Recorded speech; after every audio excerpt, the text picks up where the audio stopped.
Assalamualaikum warahmatullahi wabarakatuh. Perkenalkan, nama saya Novita Fitriana dengan NIM 23531104. Di sini saya akan membawakan materi tentang pembagian hadis berdasarkan kualitas dan ingkar sunnah.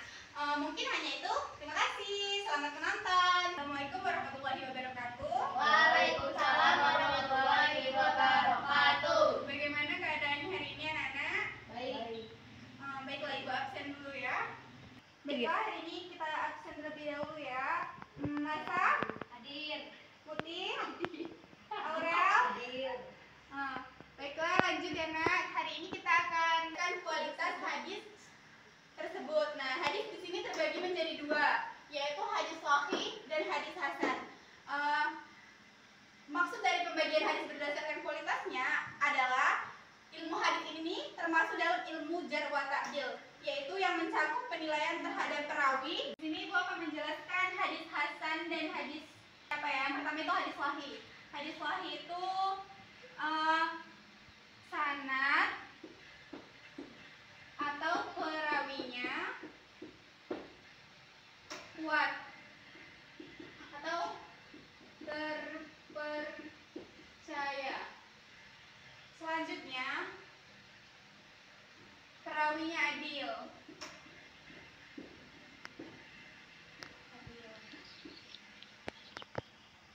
Dan memiliki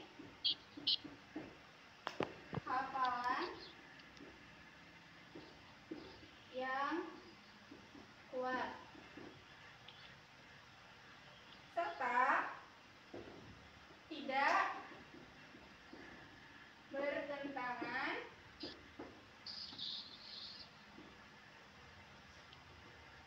dengan hadis lain.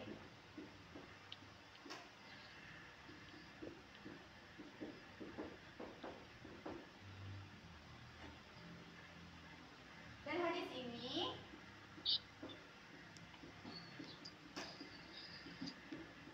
bisa dijadikan pedoman dalam ajaran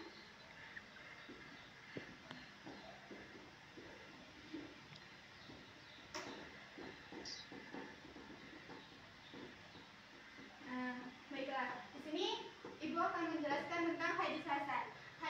Baiklah, di sini tuh kita akan membahas tentang hadis sahih. Hadis sahih ini sanad atau perawinya tuh kuat dan terpercaya. Artinya tuh dia tidak dobit atau dia tidak bohong. Bisa dipercaya dan bisa dijadikan ajaran untuk sehari-hari. Perawinya adil, berarti pembuat hadis tersebut atau penyusun hadis tersebut dia itu adil dan memiliki hafalan yang kuat. Dan hafalan yang kuat itu tidak hanya di dalam hadis saja, seperti hafalan Al-Quran atau hafalan kitab-kitab yang lain seperti itu. Nah, selanjutnya itu, hadis ini tidak bertentangan dengan hadis-hadis lain. Artinya hadis ini tuh dia itu tidak bertentangan atau tidak ada rasa ragu di dalam hadis tersebut. Terkadang ada kan sebagian, atau kita nanti bahas di hadis hasan ya.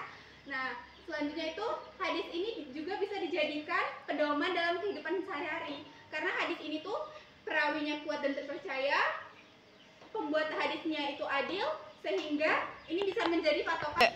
Perawinya terpercaya, selain itu perawinya adil dan memiliki hafalan yang kuat, tidak bertentangan dengan hadis-hadis lain, dan hadis ini bisa dijadikan pedoman dalam ajaran sehari-hari. Karena hadis ini dia itu sudah terpercaya tentunya, dan hadis ini tuh tidak sembarangan kita membuat hadis. Mereka sudah melewati berbagai macam cara-cara tersebut sehingga menghasilkan hadis-hadis yang kuat dan dapat dipercaya. Sedangkan hadis hasan ini kebalikan dari hadis sahih. Dia itu sanadnya atau perawinya kurang kuat dan kurang terpercaya. Perawinya itu kurang adil atau dia masih bisa membeda-bedakan atau tidak bisa berperilaku adil terhadap hadis yang dia buat, dan memiliki hafalannya itu yang kurang kuat. Hadis hasan itu jadi hadis hasan itu kebalikannya ya, kebalikan dari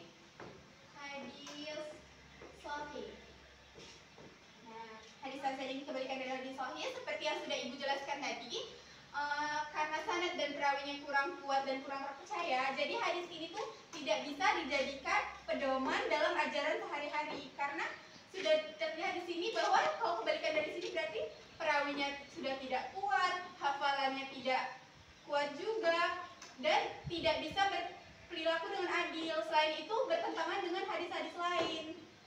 Jadi hadisnya itu kurang terpercaya atau kurang benar, sehingga itu tidak bisa dijadikan kita dalam pedoman sehari-hari. Mungkin hanya itu dari pembagian hadis berdasarkan kualitasnya. Apa sudah paham? Ada yang ingin ditanyakan? Baiklah, kita lanjutkan ke materi selanjutnya, yaitu ingkar sunnah. Secara pengertian, ingkar sunnah ini berasal dari dua kata, yaitu ingkar dan sunnah. Kata ingkar itu berasal dari kata ankara yungkiru, yang artinya menolak dan mengingkari. Jadi ingkar sunnah itu dia itu menolak atau mengingkari sunnah tersebut.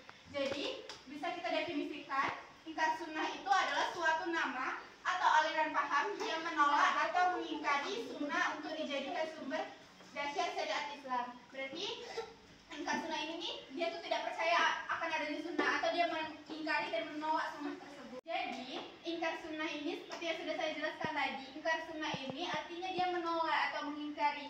Jadi ada beberapa atau aliran paham agama yang menolak tentang ingkar sunnah tersebut. Jadi itu dia tidak percaya, jadi dia langsung mengingkari saja ingkar sunnah tersebut. Dan dia tidak percaya ingkar sunnah ini untuk dijadikan ajaran dalam dasar syariat Islam. Nah, selanjutnya sejarah singkat dari ingkar sunnah atau sunnah ini, yaitu pada masa Bani Umayyah, yaitu tidak terlihat beberapa orang yang menolak sunnah, tetapi pada masa awal Abbasiyah baru ada kelompok yang menolak adanya sunnah.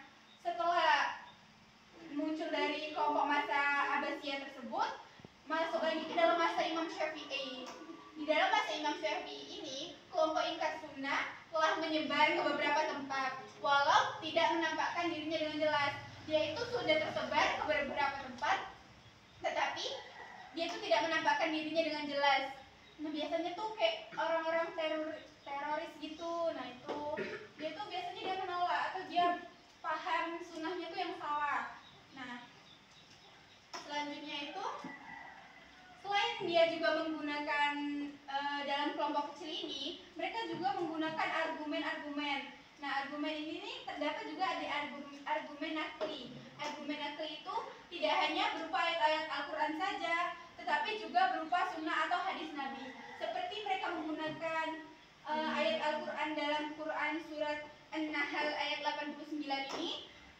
Selanjutnya itu Quran surat Al-An'am ayat 39 dan Quran surat Ay-Yunus ayat 36. Nah, seperti itu. Orang ingkar sunnah ini, mereka itu sebenarnya sedikitnya paham dia tentang sunnah, tapi dia tidak percaya bahwa sunnah itu ada dan berasal dari Allah Subhanahu wa Ta'ala. Nah, selain itu, di selanjutnya itu argumen akli. Argumen akli ini dia seolah berbicara seperti Al-Quran diwahyukan oleh Allah Subhanahu wa Ta'ala kepada Nabi Muhammad melalui malaikat Jibril. Nah, tetap benar bahwa ini, tapi mereka tidak percaya kepada semua hadis Rasulullah SAW, karena menurut mereka hadis ini adalah karangan Yahudi. Jadi mereka percaya Al-Quran itu turun dari Allah, diwahyukan kepada Nabi Muhammad melalui malaikat Jibril. Tetapi mereka tidak percaya akan hadis, karena menurut mereka hadis ini tidak berasal dari Rasulullah. Di argumen akli ini mereka mempercaya Al-Quran. Al-Quran itu turun dari Nabi, turun dari Allah Subhanahu wa Ta'ala, diwahyukan kepada Nabi Muhammad SAW dan diturunkan melalui malaikat Jibril, atau malaikat Jibril memberikan wahyu kepada Nabi Muhammad SAW atas izin Allah. Selain itu, tetapi mereka tidak percaya kepada semua hadis dari Rasulullah, karena menurut mereka hadis itu merupakan karangan Yahudi dan untuk menghancurkan Islam. Itulah mengapa ingkar sunnah ini mereka tidak percaya akan hadis, karena menurut mereka hadis itu merupakan karangan Yahudi dan Bu, Jadi apakah ingkar sunnah itu selalu menolak dan mengingkari?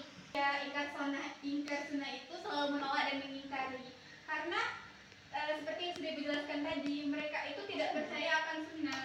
Mereka tuh percaya Al-Quran, tapi dia tidak mempercayai itu apa itu sunnah, apa itu hadis, dan pemahaman agama atau aliran paham agama yang mereka tahu itu salah, sehingga mereka menolak, mengingkari sunnah. Bagaimanapun caranya, mereka akan menghasut orang agar tidak mengikuti sunnah tersebut dan tidak mengikuti sumber dasar syariat Islam. Mungkin hanya itu, sudah paham? Aku. Yang ingin bertanya? Saya Bu. Ya baiklah, apa pertanyaannya, Nak? Apakah pada awal masa Bani Umayyah sudah melihat para pengingkar sunnah? Baiklah, Ibu bantu jawab ya.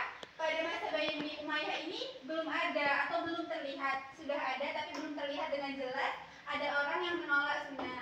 Nah, baru terjadinya ada atau terlihatnya ada orang yang menolak sunnah ini pada masa Bani Abbasiyah atau masa awal Abbasiyah. Itu sudah terdiri beberapa kelompok kecil yang menolak dan mengingkari sunnah tersebut, dan mulai besar pada masa Imam Syafi'i. Kelompok ingkar sunnah ini sudah telah menyebar ke beberapa tempat walau tidak menampakkan dengan jelas. Yang sini kan di Abbasiyah ini masih sedikit, sedangkan ini tuh sudah muncul kelompok dalam bentuk yang kecil, walaupun belum besar tapi dia sudah lumayan banyak, tapi tidak menampakkan terlalu jelas keberadaan dirinya. Mungkin hanya itu. Ada lagi? Saya Bu. Baiklah, apa? Apakah para argumen itu selalu menggunakan ayat-ayat Al-Quran? Iya, mereka selalu menggunakan ayat-ayat Al-Quran. Seperti yang Ibu contohkan di sini, mereka pertama menggunakan ayat Al-Quran dalam Quran Surat An-Nahl ayat 89. Dan mereka juga menggunakan Quran Surat Al-An'am ayat 39. Selanjutnya, mereka juga menggunakan Quran Surat Yunus ayat 36. Selain itu, mereka juga membawa nama Rasulullah. Seperti mereka bilang, Rasulullah pernah melarang sahabat menulis hadis. Nah, seperti itu. Jadi mereka selain membawa nama Al-Quran, mereka juga membawa nama Rasulullah. Tidak salah jika mereka membawa Al-Quran.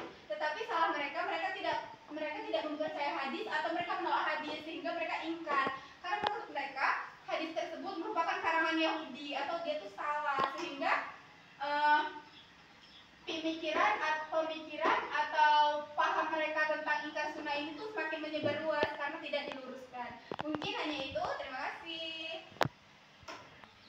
Materinya cukup sampai di sini. Apakah semuanya paham? Paham. Baiklah, Ibu akhiri. Wassalamualaikum.